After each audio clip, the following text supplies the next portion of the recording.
Tipsy Teaspoons. Let me take another drink. This is so good. Welcome. Yes, Tipsy Teaspoons. If you are here, I want to welcome you to my home on YouTube, on these YouTube streets. I am your good gossiping girlfriend, Nick, and I want to officially welcome you guys to Nicci Loves Gossip. So before we get into this review and my commentary of me and Culpa, I just want to welcome you guys officially. Give you a little bit about your good gossiping girlfriend before we get into me and Culpa. So my name is Nick. I have been a journalist for over 20 years. I love communicating. As you can see, I'm a former reporter because I talk with my hands, former news producer as well. I have always loved a good kiki. I've always loved news in general, but not the hard stuff. More like the celebrity dish, the gossip, word on the street. That's where I shine. That's what has always I don't know what it is about pop culture, what it is about ratchet reality TV. I am here for it. Hence, Nicci Loves Gossip, because I do. I will sit down and be ready to just read and give you a good kiki and my thoughts about all things pop culture, whether it's ratchet reality TV, whether what's going on in this world politically at this moment. Not even gonna get into that because that's a whole nother episode for a whole nother time. We want to keep it light today. Okay, so that's it. Nick has always loved celebrity news and gossip. That has always been something that has grabbed my attention. That's always been something that I've written as a news producer for talent. So if it's celebrity juice, gossip, rumors, I'm here for it. I'm here for the allegedly. I'm here to read, just to read. I'm here to give all sides because you know what? There's her side, there's his side, and then there's the truth that always lies, in the middle. So while you are here, we're going to get into this Tyler Perry, Mea Culpa whole situation. Now, if you guys know, Tyler Perry is always giving us something to talk about, be it good, bad, or indifferent. If it's a busted up, badass wig, you guys have seen the movies, you've seen the wigs, okay? We remember what happened on Sycamore Street with with them damn wigs, okay? They all need to be retired and rest in peace to Sycamore Street. Anyway, Tyler Perry's latest flick that came out over last weekend, released on the Netflix, Mea Culpa, starring Destiny's former child, Kelly Rowland. Now I have to say, Kelly. I'm quite sure before my girl decided to sign on to play Mia Harper, I know she had to say, listen, Tyler, I really want to work with you, but baby, I'm bringing my wigstress. I'm bringing my glam squad, because what we not going to do is we are not going to give the internet, or we're not going to give the people nothing to talk about with me and one of your busted up badass wigs. I am not going to be a gift. I'm not going to be a meme. So I'm quite sure that was one of the things Kelly and her team looked over before signing her name to that contract. I know she was like, oh, hell no. I will do this, but under these conditions. My fit's got to be together. My hair got to be right and tight. My waist got to be snatched. I got to be looking like a bag of money. And Kelly did not disappoint. She looked like a goddamn just bag of money. Every scene, sis was giving her acting skills perfection. Really enjoyed it.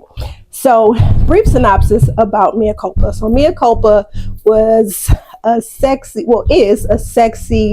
suspenseful thriller about a criminal defense attorney, Mea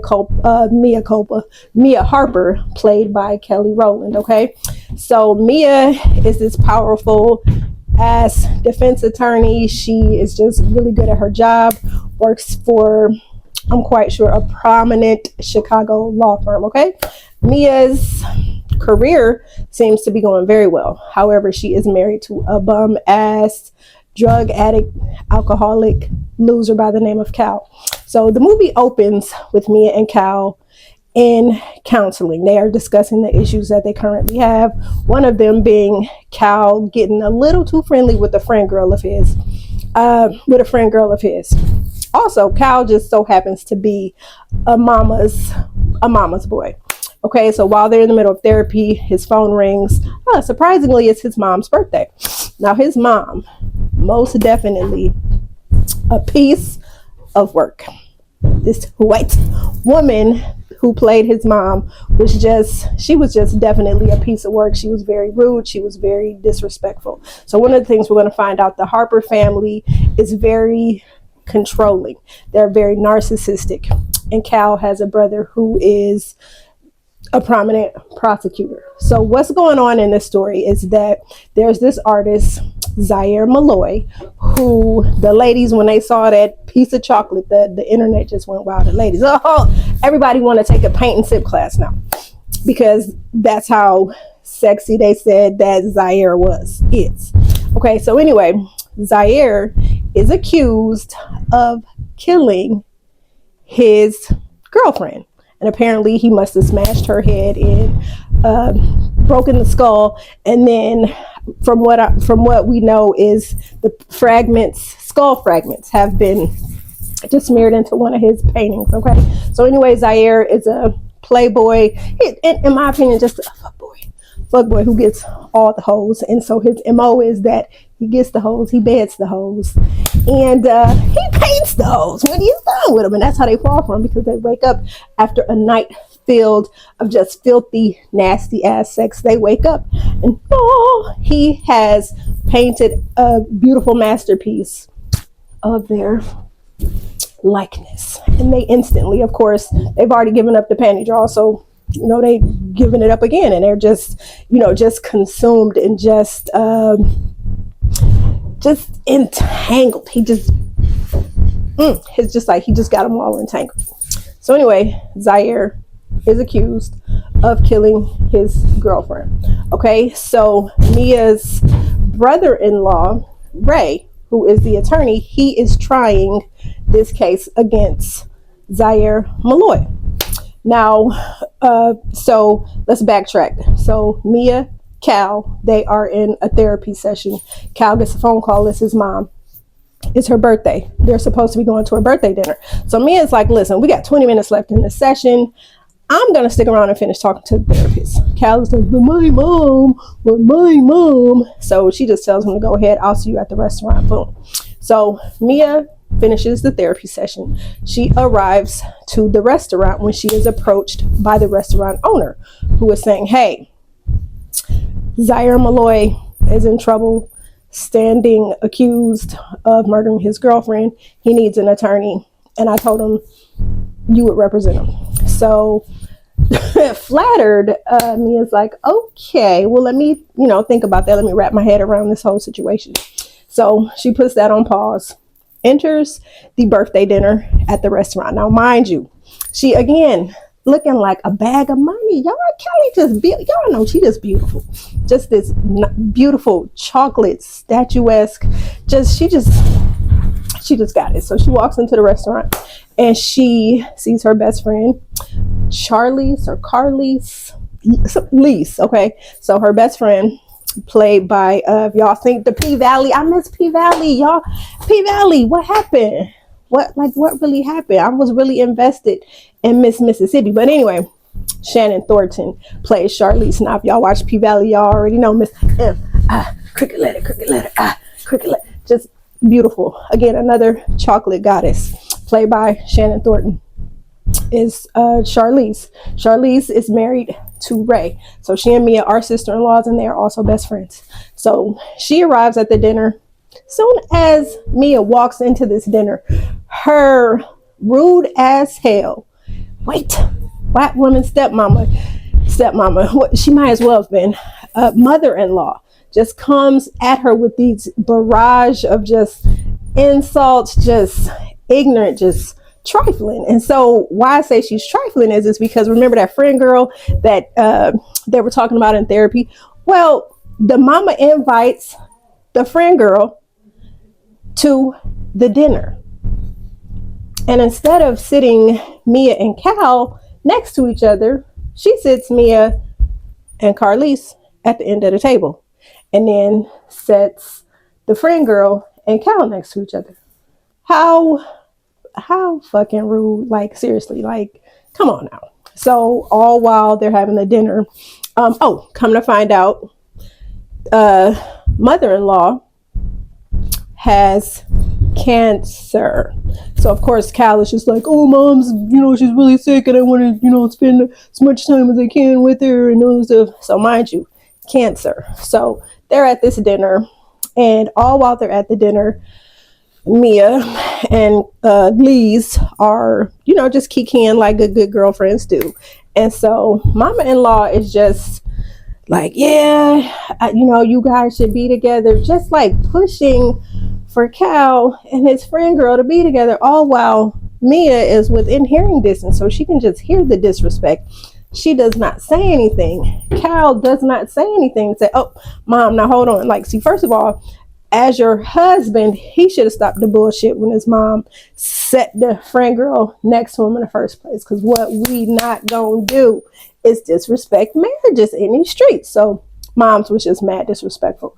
So she did that, pushing a friend girl and Cal towards each other. So just ignorant, disrespectful. Ray, ignorant, disrespectful. Also just a pompous, arrogant asshole. If you know anybody in your life, or you know of, went to college with, went to high school with, hell, went to elementary school with, we all know somebody who is a pompous asshole, who holds themselves to the highest esteem and looks down on everybody else like they ain't shit. So that's basically how Ray is looking at his sister-in-law.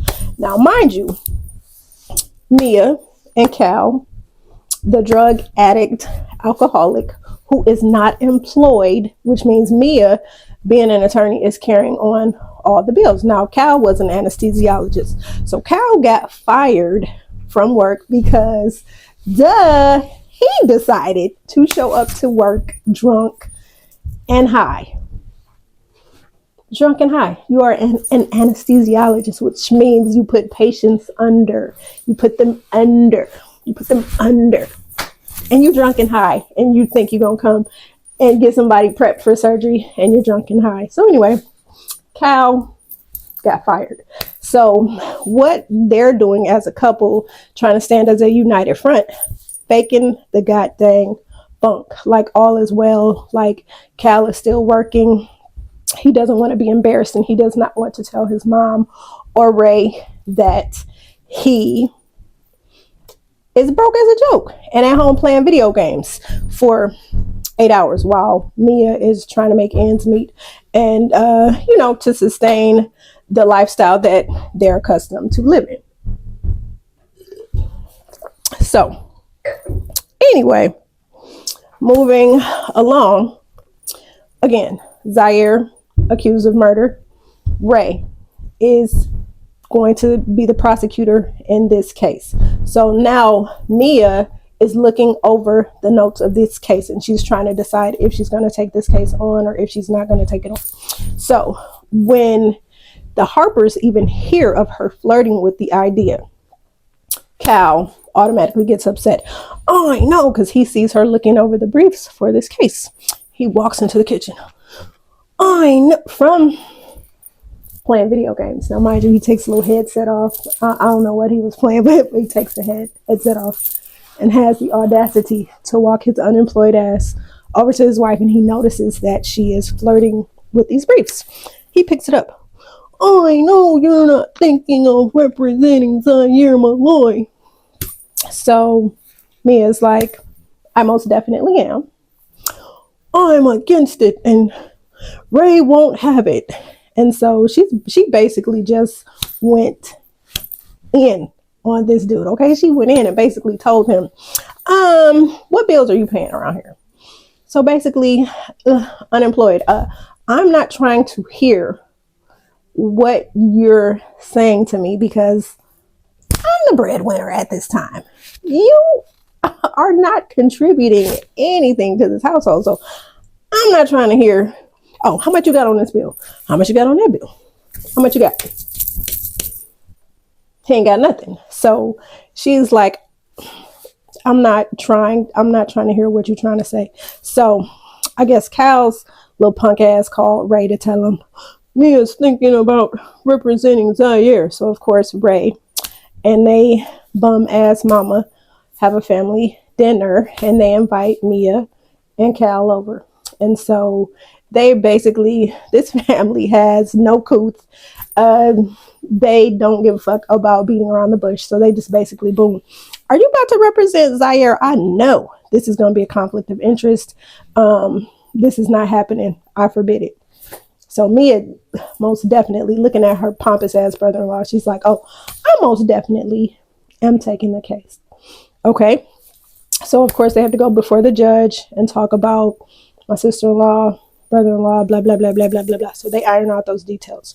So Mia meets Zaire. So from the moment Mia meets Zaire, of course, she is just enamored, and she is just, you can feel the kinetic energy, you can feel the sparks, you can feel the sexual tension with between her and Zaire. Okay, so she is being as professional as she can be. Okay, and this man is being as unprofessional as he can be, because in his mind he's like, oh, I'm about to bed.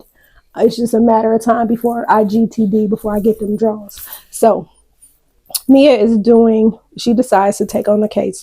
So they meet, and so she's basically, as an attorney does, is trying to set some foundation, because they have about maybe 2 months before it's time to go to trial. So she starts, questioning him, trying to figure out, get the who, what, when, where, and why. Where'd you meet your girl? How'd y'all meet? What's going on? Videos come out where the girlfriend is saying that he has beaten her, and he's like, I didn't do it, and all this stuff like that. Now, mind you, Mia is doing her best to be as professional as possible. But that's kind of hard to do when they are not meeting at her office, and they are meeting in his sex den of a loft. Okay, the loft is just oozing sex. It's like as soon as the gate opens, he's like playing Isaac Hayes. He got the Isley Brothers playing. It's just like a matter of you walking through the door and you just stripping, taking your shoes off, taking your panties off, taking your bra. That's the mood and the atmosphere that he is creating. So he continues to seduce her and does everything within his power to just get her to, relax and not be so stodgy and so stiff. So of course he eventually wears her down. So that starts to happen. So, as she's questioning him, she brings in her private investigator, Ronrico Lee. If you guys remember Ronrico Lee, he played Sister, and he's been in a lot of movies. Like, don't sleep on my guy Ronrico, okay? Ronrico is a man. So anyway, they are questioning him again. Zaire, that was one of the things that made me laugh, because I'm like, this dude, every time they have to meet at the loft, why y'all can't be professional and meet at her law firm? Establish some boundaries. But in true Tyler Perry fashion, we know there is no such thing as a boundary. So while Jimmy and Mia are questioning Zaire, things get a little heated because Jimmy's going in, boom, boom, boom, boom, boom. Zaire gets upset. They put a pin in that questioning. So Mia excuses herself, goes down, talks to Jimmy, and she's asking him, so what do you think? And so Jimmy's basically like, yo, I think he's a liar, and I think he's a sociopath, XYZ, ABC. But then he says, I'm going to take a flight to Mexico, because Zaire has shared that he met his girlfriend in Mexico. She was a waitress. He was a guest he was a customer at the restaurant where she was waitressing at. They locked eyes for a moment, and like LL Cool J said, and that was that. So then, of course, their whole relationship, just again, Zaire, nasty, just sex, just nasty sex. Anything you can think of, nasty sex, you think of it, they did it. Also with the choking each other out and passing out and all that, just nasty sex. So Jimmy's like, I'm going to catch a flight to Mexico because I need to find out who this woman's who her people is, because we don't know who her people is. Okay, so during that time, again, sexual tension is so thick you can't even cut through it with a knife. So Zaire is still coming on to Mia to try to get them draws. And so she's telling him, Mr. Malloy, we have to be professional, whatever, whatever, whatever. And then he's like, well, you can't represent me anymore because I don't trust you. I don't trust you because you won't tell me that you're attracted to me. Like, this dude just had just weak ass, just mad ass game. But of course, this woman is going through situations with her husband. So he could probably say patty cake. And, you know, it would have been a matter of time before she gave up them draws. So then as they get closer, there's a cat and mouse game that's ensuing. He sits her down at the canvas, gives her the paintbrush and close your eyes, you know, and trying to get her to paint stuff. And so again, each and every time, his goal is to get her to fall deeper and deeper in lust. So when the moment he's ready to strike, she won't have a choice but to give up them draws. Okay. So, of course, they're going back and forth with the, you know how it is when there's a cat and mouse game. I can't stand you. But, you know, there's sexual tension building again with this trash ass dialogue. It was just like, come on, Tyler. But again, it's Tyler Perry. So what can we expect? Okay. Everything, of course, is beautiful, visually appealing. But if you are a writer, if you're listening to the dialogue between the characters, you're kind of like, I ain't really feeling it, but it is what it is. It's Tyler Perry. What can we say? It's Tyler Perry. It's Medea. So again, the sexual tension between the two is building up. It gets so crazy to the point where one night he's like, well, I'm going out, basically, like, because she wouldn't give him no cooch. You're not telling me how you feel about me, so I'm going out. She's like, you cannot go out in public when you're wanted for when you're on trial for when you're about to be on trial for murder. I'm not going outside. So again, instead of her just taking her ass home, she follows him to this sex dungeon type party. It's a red light special. There's drapery everywhere. People is sucking and screwing and legs everywhere, and it's just a whole just sex den of filth and fluids everywhere. So she sees the type of lifestyle that he's into, and she's like disgusted, but she's also aroused and turned on a bit. Okay, so yeah, a lot to swallow, right? So during that time, she's still continuing, just trying to build this case, trying to get ready for trial. She's there one night. Again, sexual tension is getting a little heated. In walks his neighbor. I'm like, she ain't had no key. She ain't knock. All I know is this white woman walks in, tits is out. She got on heels. Looks at her. Oh, hey. Walks past Mia, goes straight to Zaire, and they doing a little 1-2. And Mia's just looking. Next thing you know, girl is on her knees, and she's like, yeah, sucking him off. So Mia gets a phone call, and it's Cal. And so she runs out to the car because she's just like disgusted and aroused. We already know what's about to happen. So she's in the car. Cal is basically has given her information he doesn't know. Basically, he's come up with absolutely nothing. He didn't find out nothing about this girl, her people, nothing. He's coming up empty. So while he is delivering that news, she can tell that there's something else going on. And so she's asking him, like, what's up? And he's just like, eh. And she's like, listen, I've had you tell Cal, I know it's something dealing with him. So what's going on? I'm going to text you. So she looks at this picture, and it's a picture of Cal going into a hotel room with a woman. So by then, she has had it up to here. She's like, this nigga gonna cheat. So, okay, all bets is off. I'm doing the same thing. So now she rushes back inside to Zaire's loft to find him and his neighbor getting it in just off 50 Shades of Grey, just nasty, just fluids flying, just nasty. So she basically comes up them stairs. He pushes the girl off of him. She goes to him. They kiss. When I say my skin crawled, because they didn't reach for a wash rag to wipe his dick off. Just he ain't put a Listerine strip on his tongue, because he been eating cat. He ain't put no Listerine strip. He ain't brushed nan tooth. He ain't wiped nan sweat. Just nasty.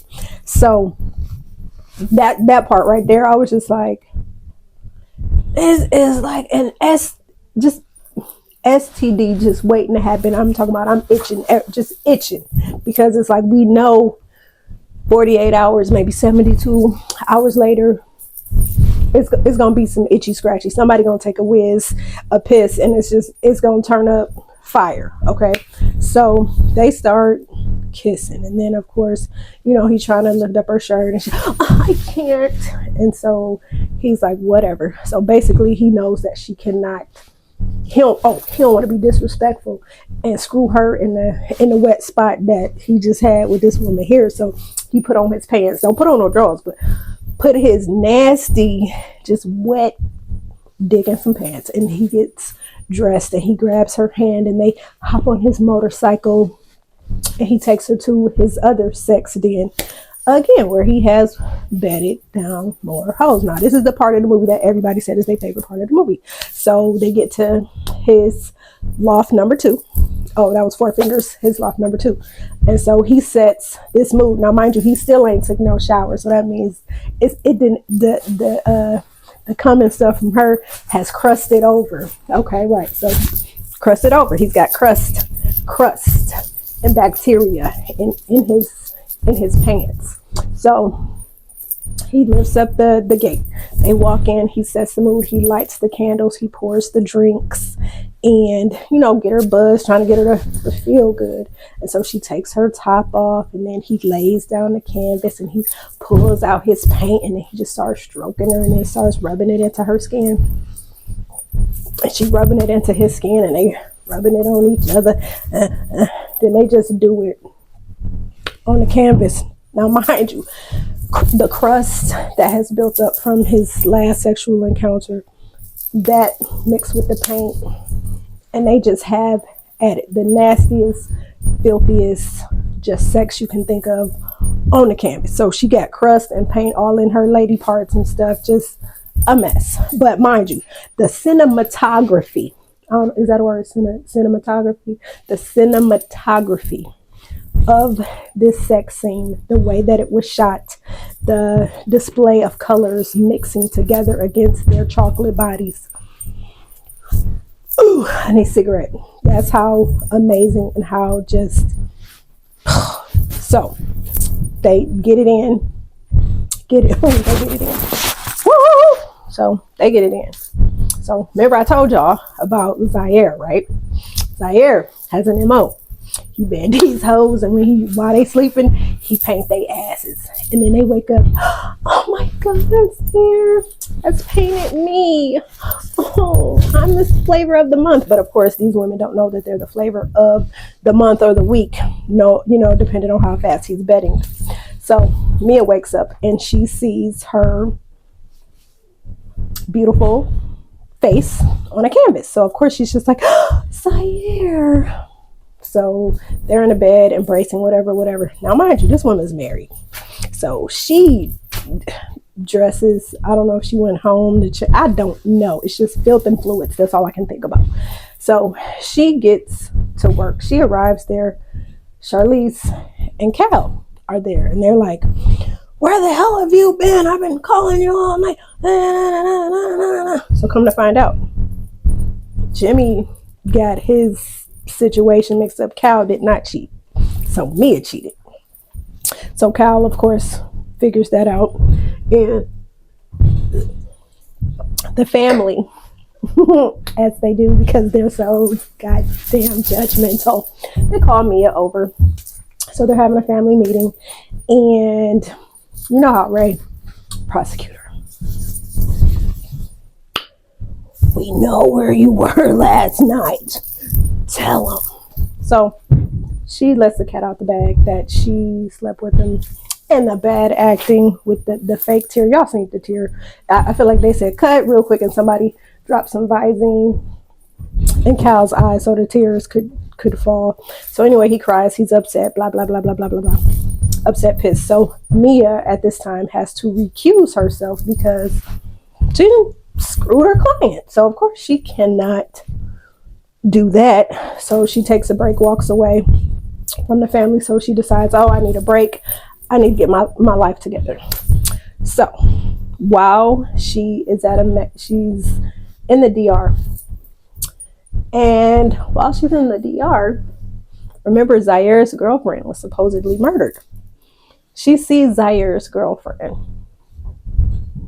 as a maid at the resort where she is staying.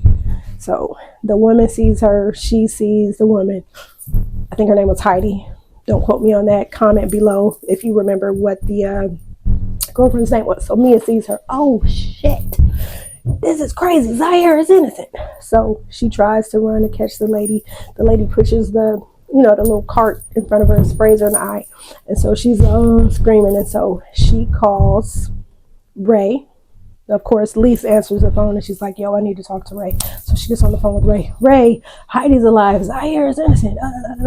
Oh, well, I'll catch a flight back here. I'm going to send some of my people out there just to confirm. So hurry up, get back home here. So Mia flies back and goes to the Harper's family home. So she gets there and she goes into the kitchen for something. She sees Ray, mother-in-law, leaves. They're all talking. She excuses herself and then she is walking and she goes to a room. And so she sees the canvases and she starts Zaire's canvases. So she starts ripping the canvases and she sees a couple of the ladies. One of the ladies she sees is her best friend, her sister-in-law, Charlize. So wait a minute. She's thinking, what the fuck? So Charlize that had sex with Zaire, what the hell is going on here? So of course she knows that she may have been set up. So of course, when you find out some tea, like you've been set up or something, and the people that set you up, you don't want them to know that you know that shit about to hit the fan. Okay. So Mia is just looking, trying to figure out how the hell she's going to get out of here because they're supposed to be having family dinner. The only person not there for family dinner is Cal. So they're talking, shit hits the fan that they set Zaire up because Charlize cheated first. So Ray's bright idea, because I'm running for mayor, we're going to say that mom has cancer and I'm going to run for mayor. But first, before I put my hat in the ring, I'm going to bring this painter who has this sexy painter, this womanizing, sexy, dirty eggplant of a painter. I'm going to put him on trial for murder because he banged my wife and I found out about it. And I'm mad, so I've got the power. I'm going to do that. So, of course, shit hits the fan. The family is trying to kill Mia. Charlize gets stabbed. Mia kicks Ray's ass. She starts running down the road. As she's running down the road, of course, Cal is driving up the road. And she gets in his car. Oh, honey, call 911. Oh my God, they tried to kill me. Who tried to kill you? Ray, they know Zaire's innocent. Okay, babe, I'm calling 911. Now, mind you, this whole time, Mia is out of breath. She is hysterical because she's thwarting off her brother-in-law and her mother-in-law who tried to kill her. And they just stabbed their best friend. So, you know, the adrenaline is like up to here. So the whole time, Cal is on the phone. Like, he's on the phone with 911, but he's too cool. So Mia's kind of like, what's going on? So she puts on speaker and she hears the two brothers. Yeah, I'm bringing her back to the house. Like, oh, you ain't about to kill me. So Mia takes the car while they're driving and she runs it into a Mack truck and Cal's ass goes flying. So that's basically how the movie ended. Like I said, there were a couple of bad wigs. So yeah, there was a couple bad wigs in the movie. The reporter at the end, when she was announcing that Zaire, all the charges had been dropped against Zaire and he was innocent. So Ray gets locked up. I'm quite sure Mom got locked up. Cal, maybe they were going to bury him. Not really sure. Maybe Tyler, I can't remember. Did Cal die? Did he not die? Comment below. So Mia has washed her hands off of everybody. She's dressed in all black, like the omens at the end. You know, just fire. Got on these dark ass shades and got the little head scarf on. Just fire. Just another fire fit. And so at the end, she's watching this play out on the news. Reporters are questioning Zaire about him being innocent, and he's just like, I want to thank Mia Harper, whatever. So he texts her phone and is basically saying thank you. I think he's trying to like extend an olive branch because he want to get back with the good to see maybe if they can start off on the right foot. But then Mia looked at the message and was like, okay. So, you know, she saw the thank you, whatever. Threw that phone in the trash and kept it pushing because she said, what you not gonna do? What you not gonna do? I'm tired of all y'all. I'm tired. So Mia fades into the Chicago City crowd. Not really sure if this was just giving us a, you know, just letting us know, hey, there's going to be a part 2, going to be a Mia Culpa part 2 with Mia and maybe Jimmy going on another case. Not exactly sure. So anyway, Tipsy Teaspoons, make sure you guys like, subscribe, and share this video, because over here what we gonna do is we gonna stir some tea, we gonna sip some tea, and we gonna spill some tea. All right, until next time, I'm your good gossiping girlfriend Nick. Cheers. See you in the next video.